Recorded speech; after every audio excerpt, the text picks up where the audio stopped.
Hi guys, Sarah with 3 Raptor Consulting here. I wanted to talk to you a little bit about how to supervise unprofessional behavior. Now, first and foremost, let me start off with I hope you never need this video and I hope you've never been in some of the situations that I've been in, but I'm going to share some of the wisdom that I learned the hard way with you.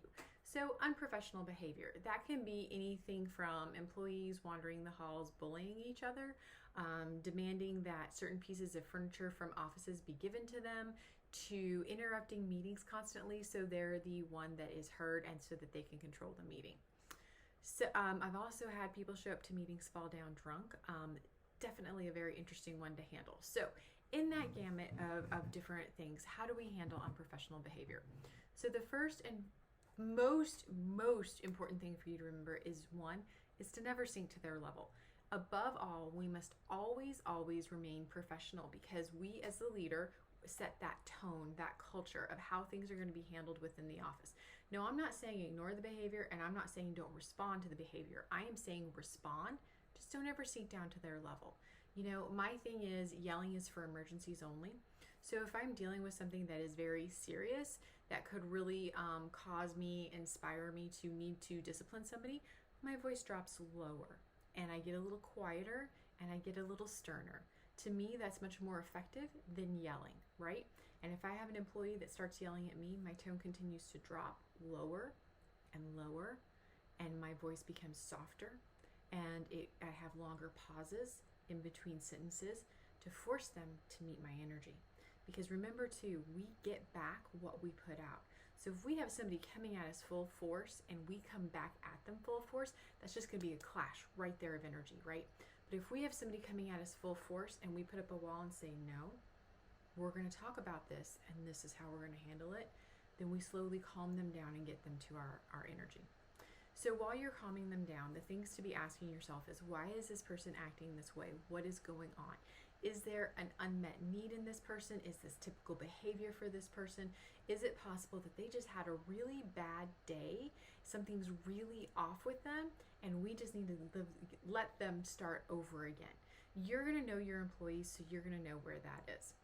Now I'm going to tell you my personal philosophy on bullies. If you have a bully in your office, it doesn't matter how much revenue they generate, it doesn't matter how long they've been there, it doesn't matter the history that they have. If they're creating a toxic, hostile work environment, get them gone now. No amount of money, no amount of history is worth the kind of energy that a bully puts out. Once that bully is gone, you're going to see the entire environment of your office change and people are going to blossom. Sometimes you have to contain as much as you can with different work assignments, different hours, while you go through the process and the paperwork of getting enough evidence to fire that employee correctly. But that is what you need to do. Sometimes it's a matter of setting rules and boundaries. Perhaps in meetings you stick to the agenda, and if it's not on the agenda, you can't talk about it. And when they bring something up, you need to say, thank you for bringing that to my attention, but that is not on the agenda for today. We'll address that later. And if they continue to bring it up, continue to reply with, you're interrupting the meeting, we are focused on what's on the agenda, we'll address that later. And then finally, ask them to leave the meeting. Remember, as the leader, you have every right to control that environment, so you have every right to ask someone to leave. And if they won't, don't be afraid to pick up the phone and call security or call the police, okay? But first and foremost, you've got to ask yourself, why is that person behaving this way? What's going on? What do I need to understand? You also need to determine if this person truly is a threat. If they're a threat, you have to call 911 immediately. If they're not a threat and the person's just being a butt, for lack of a better term, then handle it internally and handle it at the lowest level possible. But more than anything, remember to handle it at your calm level. Drop your voice, become quieter, talk softer, and force that person to meet your energy. Also, these are going to lead to difficult conversations. So if you haven't watched any of our videos on how to have a difficult conversation, or you haven't read our resource on that, or you haven't read the book, I highly encourage you to be prepared with that at any moment. On the fall down drunk issue, what I did was I implemented classroom management strategies that I used when I worked with middle schoolers, which was I basically stood in front of that person so that all attention was on them. That forced them to sit still and just be there. Then in a break, I determined if they had a safe ride home or not and sent them home. That was the best I could do for the moment. The next day, the issue was addressed, and the person was told that they weren't going to be allowed to drink on work time anymore. It was a board retreat, so it was handled a little differently than probably what you're expecting. Above all, as the leader, it is your duty to keep everything very professional. If you've got employees that are just plain old goofing off, but it's just putting out a vibe that you don't like, remind them that we're here to be at work, we're here to work, we're here to be professional. We can have a good time, but we can't goof off, or we're not going to make cat calls, or we're not going to say inappropriate things, or we're not going to say jokes that we wouldn't say in front of our moms or our grandmothers, right? My rule that I've always given employees is if it's the kind of joke or it's the kind of conversation that you would talk about with your friends at happy hour, it's not workplace conversation, right? And what's so frustrating is as leaders, we have to backtrack and teach these lessons over and over and over again instead of being able to move forward. But the more we teach these lessons and the more we create this culture of understanding and this environment that we're going to be professional, not toxic, the more you'll see other employees either get up and walk away, not engage in it, or say, hey, that's not something that we talk about here at work, so we're not going to talk about it.